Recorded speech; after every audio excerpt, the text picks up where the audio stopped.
How to change camera and flashlight on lock screen iOS 18.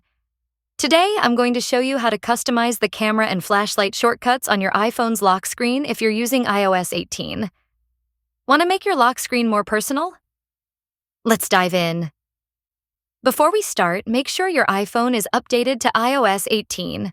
First, press and hold on your lock screen until you enter customization mode.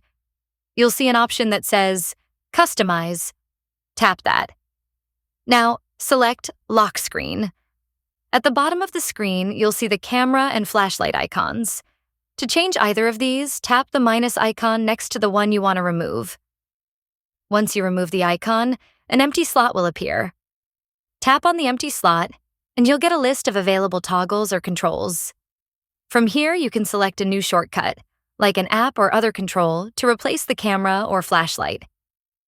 Once you're happy with your changes, tap Done to save your new lock screen configuration. And just like that, you've customized your lock screen with new shortcuts. That's it for this tutorial.